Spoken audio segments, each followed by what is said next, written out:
कुठेतरी आत्मपरीक्षण करा, तुमचा आलेख काय चाललाय। दोन्ही ठाकरे बंधूंना माझी विनंती आहे, पहिल्यांदा तुम्ही बिहारी आणि बिहारी मतदारांच्या विरोधात भूमिका घेतली, उत्तर भारतीय मतदारांच्या विरोधात आंदोलन आणि भूमिका घेतली। बिहारी आणि उत्तर भारतीय कमी पडले तर हिंदी भाषिक म्हणून त्यामध्ये विघटनाची भूमिका घेऊन त्यांच्यावर दबाव टाकण्याचा किंवा भूमिका घेण्याचा प्रयत्न केलात। जैन मतदारांच्या विरोधात गेलात, गुजराती मतदारांच्या विरोधात आंदोलन केलं आणि आता मराठी। भोईर पाटील हे मराठी, हिंदू आणि दलित केवळ तुष्टीकरणाच्या राजकारणासाठी बिहारी मतदारांपासून आता मराठी मतदारांपर्यंत विरोधी भूमिका मांडण्याचं पाप, अशा भूमिका, अशी मांडणी राज ठाकरे तुम्ही, उद्धवजी ठाकरे तुम्ही आणि मविया तुम्ही करताय।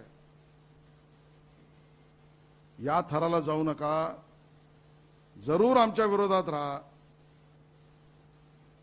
पण विचार वापसी करा। मुद्दा म्हणून म्हणतोय, अधोरेखित करतो, विचार वापसी, मूळ विचाराला परत जा। आणि म्हणून आमचं म्हणणं आहे की हिंदू दुबार अशी मांडणी करून हिंदू मुस्लिम वेगळ्या भूमिकेचं बीज रोवू नका। दुबार सरसकट मांडणी का नाही केलं, तुम्ही तोंड बळून का थांबलात, तुमच्या उदाहरणात ही उत्तरं का नव्हती, याचं उत्तर द्या। असमानता मतदारांमध्ये होईल अशा भूमिका टाळा। केवळ अल्पसंख्याक मतांच्या तुष्टीकरणाची भूमिका राज ठाकरेजी आणि उद्धव ठाकरेजी आणि मविया का घेताय, याचं उत्तर द्या। SIRचं समर्थन करा। निवडणूक यंत्रणा, कर्मचारी, अधिकारी, मतदार यांच्यावर दबाव नको, हीच भूमिका घ्या। आणि अंतिम सर्वोच्च न्यायालयाच्या निर्णयाचं पालन करणं हे आमच्या सर्वांचं काम आहे, हे लक्षात ठेवा। आजच्या या वार्ताहर परिषदेमध्ये मविया, राज ठाकरेजी, उद्धव ठाकरेजी यांनी मांडलेल्या भूमिकातला झोल नाही फोलपणा आणि नकाब नाही त्यांना बेनकाब करण्यासाठी या गोष्टी आम्ही मांडल्या आहेत। मतदारांपर्यंत आम्ही विषय मांडूच। निवडणूक आयोगासमोर सुद्धा मला हे सांगायचं आहे, तुम्ही प्रश्न विचारण्याआधीच मी सांगतोय, मतदार यादीच्या शुद्धीकरणाची भूमिका भाजपची भूमिका आहे। मुख्य निवडणूक आयोगाकडे मी स्वतः आणि आमचे सहकारी एकदा नाही वारंवार गेलेलो आहेत, वेगवेगळ्या निवडणुकीत गेलो आहेत, आताही जाणार।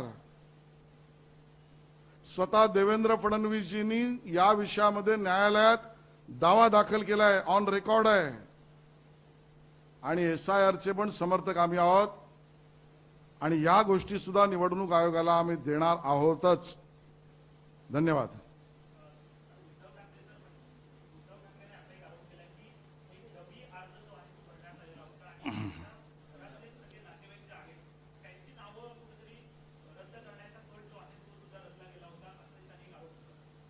असा कट असेल तर त्यांनी तक्रार जरूर करावी, निवडणूक आयोगाने याची चौकशी सुद्धा करावी आणि याच्यात काळभैर असेल तर पोलीस आणि गृह विभागाने सुद्धा चौकशी करावी, पण फेक नरेटिव्ह करू नका।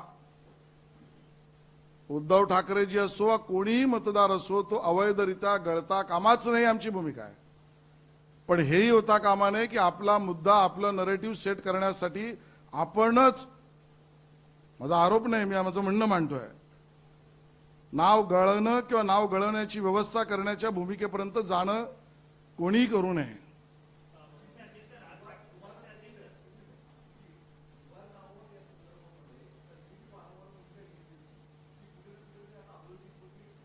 त्यांनी घेतलेली नाही, मगाशी म्हटलं याची सुरुवात आम्हीच केली आहे।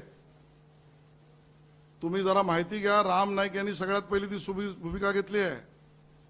भारतीय जनता पार्टी याचा जनक आहे, याचा सोयीस्कर वापर करून समाजात आणि मतदारांमध्ये आपले मतदार वाढवण्याचा प्रयत्न ही राज ठाकरे आणि उद्धव ठाकरेंची भूमिका आहे।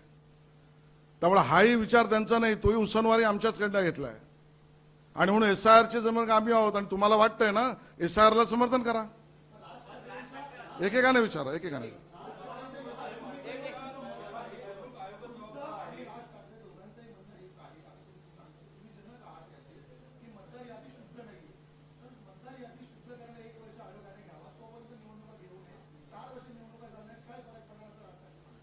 मुळामध्ये आपल्या मतदानासाठी आणि मतदानात निवडून येण्यासाठीची भूमिका आहे राज ठाकरेंची, जी निराधार आहे. न्यायालयात जरूर जावं त्यांनी. आजही निवडणूक आयोगाच्या वतीने मी उत्तर देणार नाही. मी सुरुवातीलाच सांगितलंय, आमच्या भूमिकेप्रमाणे त्यांची भूमिका असली तरी प्रचलित पद्धतीचा विसर राज ठाकरेंच्या पक्षाला पडलेला दिसतोय. ती प्रचलित पद्धत काय आहे, ज्याच्यावर आम्ही निवडणुका लढायला तयार आहोत, ती प्रचलित कायदेशीर पद्धत आहे. बूथ प्रमुख याने बूथमधल्या मतदारांचं ओळखपत्र बघावं, म्हणजे मतदारांशी संपर्क करावा. आम्ही करणार आहोत, तुम्ही करा. BLA 1 BLA 2 ही व्यवस्था निवडणूक आयोगाने केली आहे. ज्या हरकती आणि सूचना घेण्यामध्ये अधिकृत निवडणूक आयोगाचा भाग तुम्ही करत नव्हतात, झोपले होतात. आम्ही करतो, यापुढे करणार आहोत. निवडणुका प्रत्यक्ष असताना बूथ एजंट, पोलिंग एजंट घेऊ ना आम्ही ऑब्जेक्शन दुबार मतदारांवर, तुम्ही घ्या. प्रचलित पद्धतीने चला. त्यामुळे प्रचलित